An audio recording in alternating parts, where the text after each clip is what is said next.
Okay, it's day 4, and today we're talking about the phase of grief we call sadness.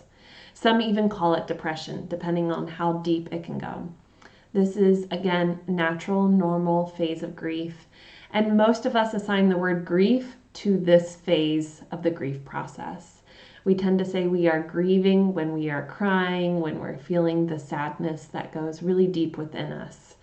But grief, as we know, is a journey of many different emotions and many different experiences.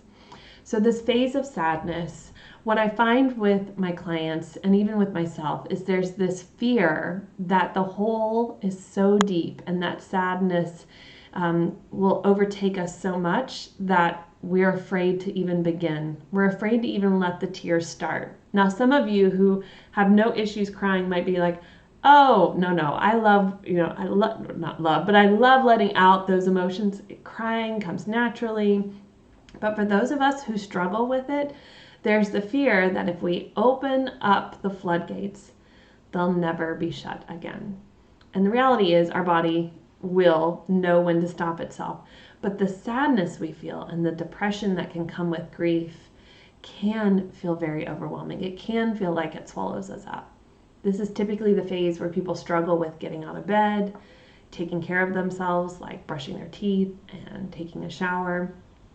And the sadness creates this feeling of a hole inside of us. I remember there was this really great quote after my mom died that somebody sent me that, and I don't remember it word for word, but it talked about how throughout the day I walk around this hole that's left because of you, and at night I fall inside of it. You know, at night when we're alone with our thoughts and there's not as much going on, that is when we tend to feel the sadness and depression even more. So what I have learned about this hole in this space that's created because of a loss or a change or an adjustment is that we need holes in our life. We need space. Think about your calendar and how, if you're super busy, how nice it is to have a break, that space that's created.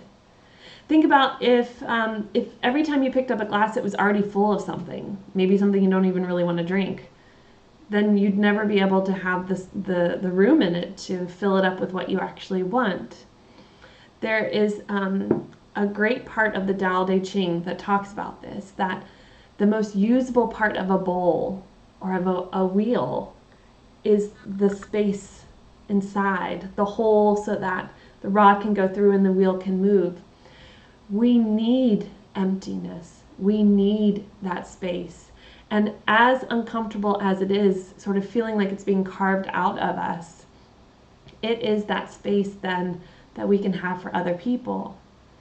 After I experienced several losses in one year, I found my ability to sit with my clients who were going through grief was so much greater because that hole or that space that I had, I could sit with their things. I could fill it up with their stories and the emotions they were going through, and then I could help them to figure it all out and then release it and let it go and be back in for them.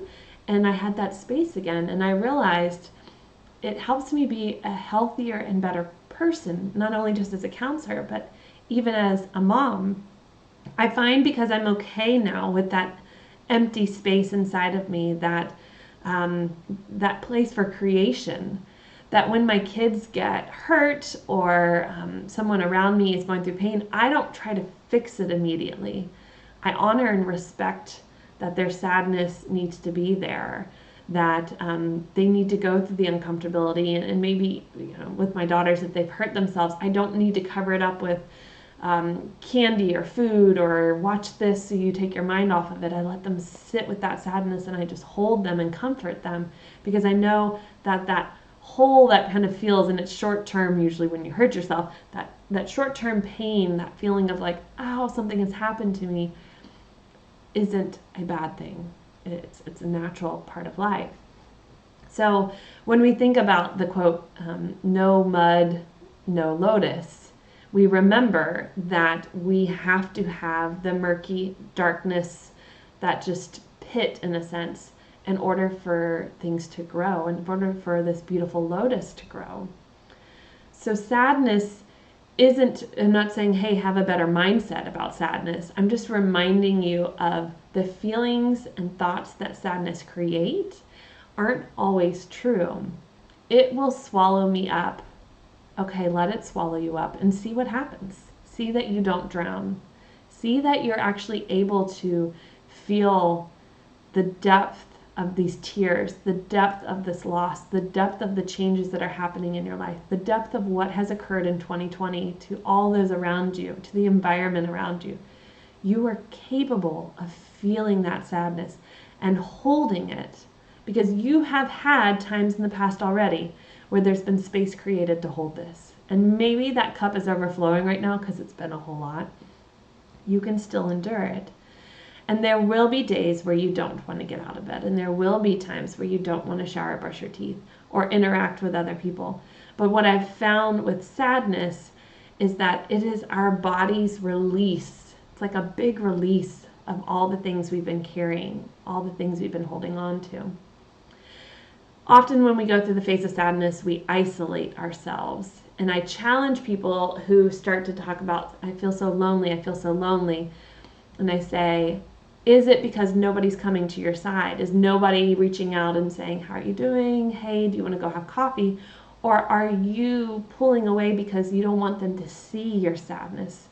You don't want to have to tell your story. Because when we start to isolate ourselves, of course we're going to feel isolated. Now, in this phase, as in all phases of grief, there are times of solitude that we need. That space that we create for ourselves can be solitude. And when I hear the term solitude, I think, oh yeah, I need that in my life. When I hear the term isolation, it feels like punishment. It feels like I've done something wrong. It feels like rejection. So there are times where I need solitude, but I start to see the times where I've isolated myself because I don't want to burden someone else with my issues. I don't want to have to talk about it, even though I'm thinking about it constantly.